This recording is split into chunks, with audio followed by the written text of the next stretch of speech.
તો સુરતમાં વીએનએસજીયુની જમીન ભાડે આપતા વિવાદ સર્જાયો છે। શૈક્ષણિક હેતુની જમીન નવરાત્રી માટે ભાડે આપતા વિવાદ થયો છે। 1,80,000 ચોરસ મીટર જમીન જે ભાડે આપતા વિવાદ થયો છે। યશવી ફાઉન્ડેશનને ટેન્ડર વગર જ આ જમીન ભાડે આપી દેવામાં આવી છે। તો આવનારી નવરાત્રી માટે આ જમીન છે જે યશવી ફાઉન્ડેશનને ભાડે આપતા વિવાદ થયો છે। વધુ અપડેટ સાથે સંવાદદાતા જયેન્દ્ર પાંડે અમારી સાથે જોડાઈ ગયા છે। જયેન્દ્ર, એક શૈક્ષણિક સંસ્થાની જમીન છે જેને આગામી નવરાત્રી માટે એક ફાઉન્ડેશનને ભાડે આપવામાં આવતા જ આ વિવાદની શરૂઆત થઈ છે।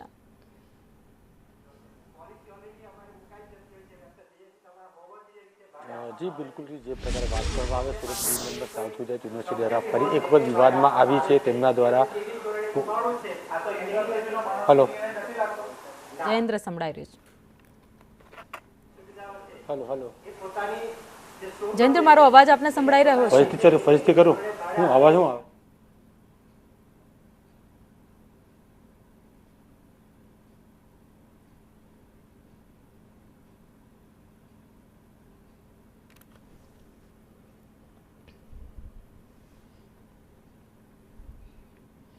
જી જયેન્દ્ર, મારો અવાજ આપને સંભળાઈ રહ્યો છે?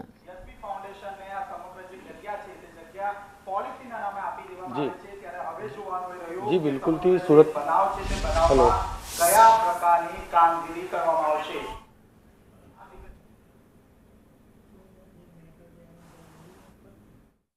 जी बिल्कुल सूरत महान हेलो सूरतनी वीर नंबर साउथ गुजरात यूनिवर्सिटी फरी एक वक्त विवाद में आई है त्यारे कही शकाय छे कि जे रीते पोतानी जमीन नवरात्रि माटे यशवी फाउंडेशन आपी देवामां आवी छे। यूनिवर्सिटीना कुलपति किशोरसिंह चावड़ा आपणी साथे उपस्थित छे।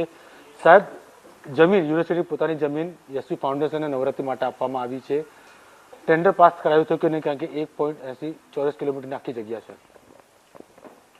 આપણા રાજ્યની તમામ સ્ટેટ યુનિવર્સિટીઓ પોતાની પાસે જે ભૌતિક સુવિધાઓ અને ગ્રાઉન્ડો જે છે એ દૈનિક ધોરણે અને તેની જગ્યાના ધોરણે ભાડે આપતી જ હોય છે। એ જ રીતે આપણી યુનિવર્સિટીએ પણ આજે કંઈ ભૌતિક ગ્રાઉન્ડની જે ભૌતિક સુવિધા જે છે એ ભૌતિક સુવિધાની પોલિસી બનાવીને દૈનિક ધોરણે અને એના વપરાશના ધોરણે 16/4/2025ની અંદર એ પોલિસી બનાવીને નિર્ણય લેવામાં આવે છે અને ત્યારબાદ 2 મહિના પછી આજે 14/6/2025ના એની જે અરજી મળે છે, કારણ કે પોલિસી બની જાય પછી જેની અરજી આવે કારણ કે અમારા કન્વેન્શન હોલ બાકીના જે ગ્રાઉન્ડો છે એ ગ્રાઉન્ડોની ઓલરેડી પોલિસી જે આપી છે એ પ્રમાણે જેની પહેલી અરજી આવે એ અરજીને સામાન્ય રીતે ભાડે આપવામાં આવતો હોય છે। અને ઉપરાંત આ જે જમીન જે છે એની અંદર 30 થી 50 લાખનું પુરાણ પણ કરવાનું છે। અમે ચોમાસા પછી કરવાના હતા, પણ આ સંસ્થા 30 થી 50 લાખનું જે પુરાણ જે છે પોતાના ખર્ચે એ પુરાણ કરીને આ જગ્યા ઉપયોગ કરવાના છે। એટલે અમે એને આ જે પહેલી અરજી આવી એ અમે એમને આવી છે અને ભવિષ્યમાં પણ આ પોલિસીના આધારે જે લોકો અરજી કરશે તે અરજીને એ પોલિસીના આધારે અમે દૈનિક ધોરણે અને જેટલી જગ્યા ઉપયોગ કરે છે એ પ્રમાણે અમે ભાડે આપીશું। આ જમીન માટે કોઈ જાહેરનામું બહાર પાડવામાં આવ્યું હતું કે નહીં? અમારી કેમ્પસની બધી જ 210 એકર જગ્યા જે છે એ જગ્યાની અંદર અમારી જે પોલિસી બને એ પ્રમાણે અમારા જે કંઈ ભૌતિક સુવિધાઓ છે એ ભાડે આપતી હોય છે। એમાં જાહેરનામાનો કોઈ પ્રશ્ન રહેતો જ નથી। પોલિસી બને, દિવસ, જગ્યા એ પ્રમાણે એ ભાડે આપવામાં આવતી હોય છે।